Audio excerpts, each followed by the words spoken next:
Hello, Scorpio, Sun, Moon, Rising, and Venus signs. Kamusta kayo? Sana po'y nasa mabuti kayong kalagayan. Hala, dami naman. Welcome back po sa Star Tarot. Kung bago kayo rito, welcome din kayo. Thank you for your support. I truly appreciate it. God bless you all. Una mensahe ninyo, Six of Swords. Ayan, so ano kayo dito, no? You are ending a situation dito. No, na maglalakas ng loob kayo na tapusin na to, iwanan na to, no? Dahil hindi na to nagsiserve ng highest good ninyo. This is something, ano man ang iiwanan ninyo rito, this is something na hindi na to magandang epekto sa inyo, no? Pwedeng this is, parang, siguro this is a very toxic environment na, very toxic situation na this is no longer healthy para sa iyo, kaya magdedesisyon ka ng iwanan, no, ang sitwasyon na to. Aalis na kayo. You're going to remove yourself physically from this situation kasi maaari din naman na matagal na kayong may emotional withdrawal, no, sa sitwasyon na to kasi nga hindi na to maganda. No, hindi na to maganda. Maaaring nagtitiis na lang kayo, nagtsatsaga na lang kayo dyan, naghihintay kayo siguro ng breakthrough pero nothing is happening. Kaya ikaw na itong gagalaw, ikaw na itong gagawa ng paraan para ma-save mo yung sarili mo, no? Ma-save mo yung sanity mo, ma-save mo yung peace mo, yung ganon, no? So, there could be travel for some of you kasi you are removing yourself physically from this situation. So, pwedeng may relocation din dito. So, good luck. We have Queen of Cups. Ayan. So, lagi lang kayo makikinig sa inyong intuition. Kasi, ano naman kayo ang tawag dito, malakas naman ang inyong radar. Malakas naman ang inyong intuitive abilities. Kaya, pakinggan ninyo yan. Ano? Tune in kayo lagi. Pakinggan ninyo.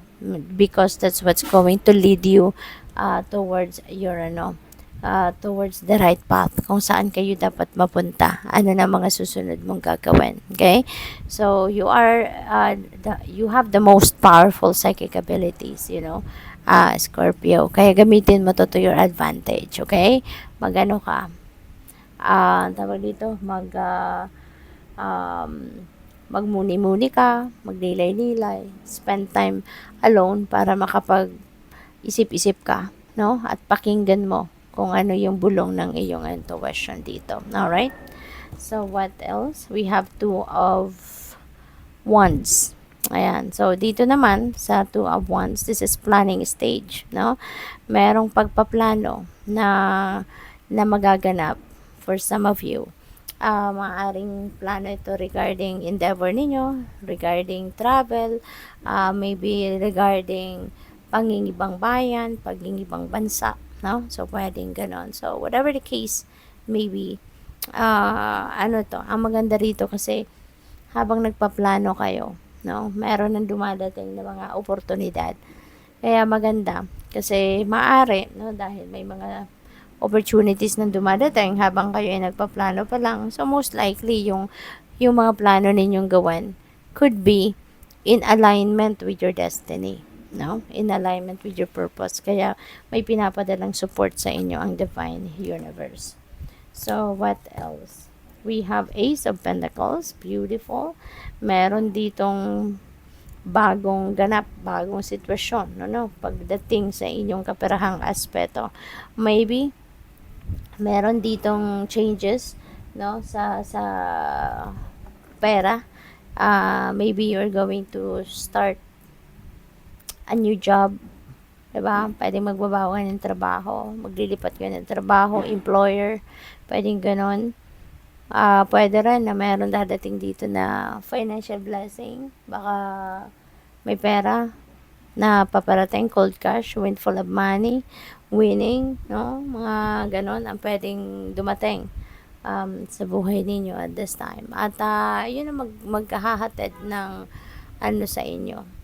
Yan ang maghahatid or magbibigay sa inyo ng pagkakataon para magkaroon kayo ng abundance and prosperity sa buhay ninyo, 'di ba? At ayan ang magiging dahilan kung bakit mababago ang inyong financial landscape, no? At maaaring makapagsimula na kayo rito ng isang masaganang buhay.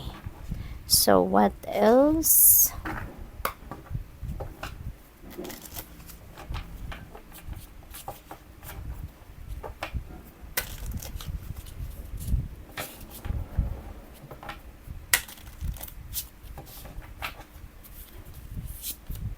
We have playfulness. Ayan. So, itong reminder para sa inyo, no? Na ibalik ninyo siguro yung playfulness sa sarili ninyo kasi maaaring puro kayo seryoso, no? Seryoso siguro kayo sa mga sitwasyon sa buhay ninyo at baka hindi na nga kayo nakakangiti, hindi naman lang kayo nakakapag-unwind, nakakapag-relax, no? So, balansehin ninyo yung buhay, no, Scorpio. Hindi pwedeng puro trabaho, obligation, responsibilidad. You also need time to breathe, okay? At mag-enjoy kayo, no? Enjoy naman kahit saglit lang, kahit kung ano lang, kahit simpleng bagay ang gagawin ninyo, no? Do whatever it is that makes you happy. Okay, yun ang kailangan din ninyo para kahit paano matuwa naman, no, ang soul ninyo, kumbaga. So, what else? We have family. Ayan. So, maybe focus kayo sa inyong pamilya, no? Lalo-lalo na siguro sa mom ninyo. Baka bonding moment ninyo ito ng mom ninyo. Baka meron kayong gagawin, meron kayong pupuntahan, or maybe you're going to share something dito together na parehas ninyo ini-enjoy gawin, no? Parang ganun. Meron ako naririnig na knitting and sewing, no? Kaya maaaring ang iba sa inyo, baka may nakikita akong may nakikita akong mga parang crochet na parang placemats, ganon, or coaster, no? Parang ganon. So, siguro ang iba sa inyo, mahilig kayong mag-crochet. Or pwedeng yung pagko-crochet ninyo, nakuha ninyo yan sa mom ninyo. Diba? Tinuruan kayo, siya yung nagturo sa'yo. Or maybe, yan ang ginagawa ninyo, no? Together na ini-enjoy ninyo parehas. So, pwedeng ganon. Ayun. So, siguro din, ang iba sa inyo, baka magsisimula kayo bumuo ng pamilya sa ngayon, ano? We have chaos. Ayan. There could be some chaos, no? Pwedeng pick up ko dito, pwedeng pwedeng within yourself, no? Pwedeng naguguluhan ang isip ninyo, damdamin ninyo, no? Nasa taas niya si Two of Wands, so pwedeng naguguluhan kayo. There could be a decision making na kinakaharap ninyo rito. Kasi number 2 is the decisions as well. So baka meron kayong decision na kailangan gawin pero hindi ninyo mapag-desisyonan ito. Maybe you're confused, no? Or maybe there's something na kanakalito ninyo, wala kayo sa direction, no? Baka ganun. Hindi ninyo mahanap yung right direction siguro, or wala pa kayong clarity or enlightenment, no? So, that is possible. Pwede rin na since sa katabi niya si family card, baka merong gulo dito sa pamilya ninyo. Baka merong hindi pagkakaintindihan ng kung sino man. Baka merong nag-aaway, pwedeng may nagdidiskusyon, so pwedeng ganon. Letting go. Ayan. So, maybe it's about time na to let go, no? Kung naman ang mga sama ng loob ninyo. Kung mayroon mga nag-aaway dito, so maybe this is the time for you to release it. Now is the time for you to let it go. Okay? Para mawala na yung sama ng loob, mawala na yung galit, mawala na yung mga tension, at para magkaroon na kayo ng pagbabati, magkaroon na kayo ng isang masaya at tranquil, no, na pamumuhay, pagsasama sa pamilya, no? So you need to let go anything that doesn't serve your highest good. Okay? So tingnan natin kung ano pang mga message para sa iyo.